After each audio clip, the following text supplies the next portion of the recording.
to overthink too much of it, but try to kind of more intuitively understand, all right, are the corridors that we're seeing have problems in the future, ones that we think are going to have problems in the future? Does that reflect where we think growth is happening in our sub-area? And then how do different transportation strategies actually align with, you know, the quality of life goals we're thinking about? So try not to get too stuck in the details today. We want you to have kind of a high level of discussion. We do know there's a couple of projects out there that might be in the PD&E phase where you've already, you know, said, hey, we think this is going to be a problem. We're studying it right now, and boy, this is confirming it, or wait a minute, why isn't this matching up? And we do want to hear about those sort of things. But try to have a high level discussion today if you can, because there is a lot of information here that we don't want to get too stuck in the weeds. But what we're going to ask you to do in the breakout groups is essentially look at these maps, and we'll probably take the first 10 minutes to just get you familiar with what you're looking at, because again, there's a lot of information on the table. And then we want to talk about, you know, based on some of the current priorities, and those are actually mapped. And what we'll talk about is, okay, these are some of the projects that have already been identified to deal with some of these problems. Are these the right ones? Do we want to keep moving forward with them? But where are there some gaps? You know, where are there corridors popping up where we don't already have a project priority identified? That's going to be a critical thing. And based on that, what sort of strategies do we want to explore for that corridor?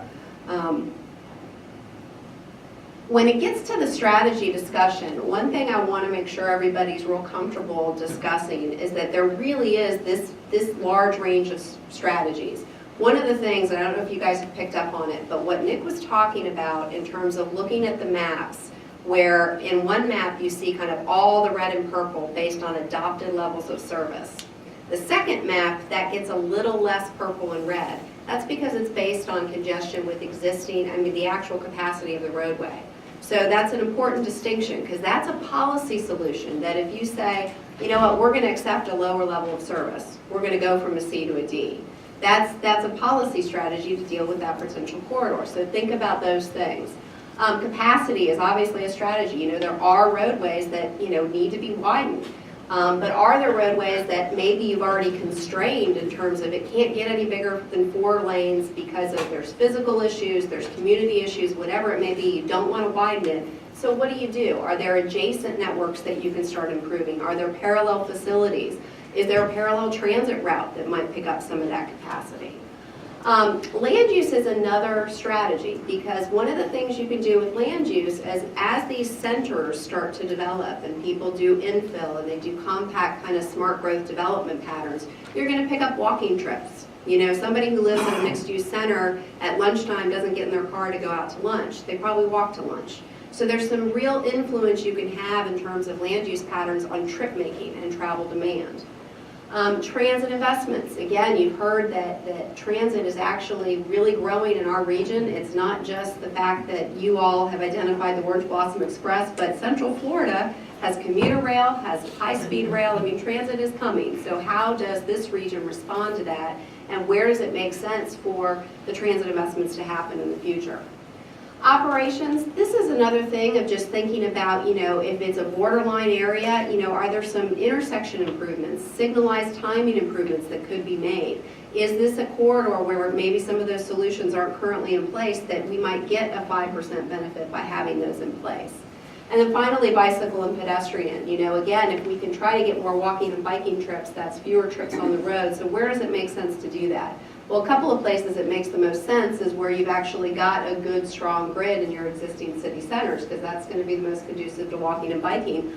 But are there other kind of regional connections where you might actually get some travel between jobs and housing where folks actually ride their bike to work? You know, is that an option given the trail networks that are being contemplated? So our next steps, we're going to break you out. We're going to take about a 10-minute break, let you get some snacks, walk around, look at the maps, ask questions of myself, of Nick.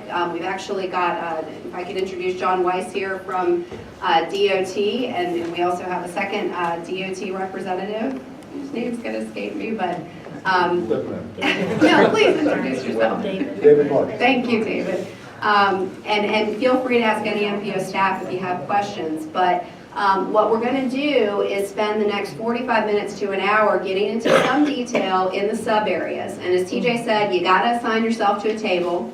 You're welcome to float from table to table, but you at least got to sit at a table and be part of the conversation. And we're going to take flip chart notes to answer some of those questions I posed, which is, does this look right? Are the corridors you expected to see kind of aligning with where you thought future travel, problems were going to be? Are there any development kind of what ifs out there that we should know about in terms of, if there's a major comprehensive plan amendment or a big DRI that's coming or a new job, a big new facility coming to the area that's going to create a lot of jobs? Are we sure we know about that, and is that represented in this data? And then we're going to talk again through the project priorities and kind of give a thumbs up, thumbs down, and then start to introduce some other strategies. So with that, let me ask if there are any questions before we break you up, and then I would just ask, there are restrooms outside both doors. The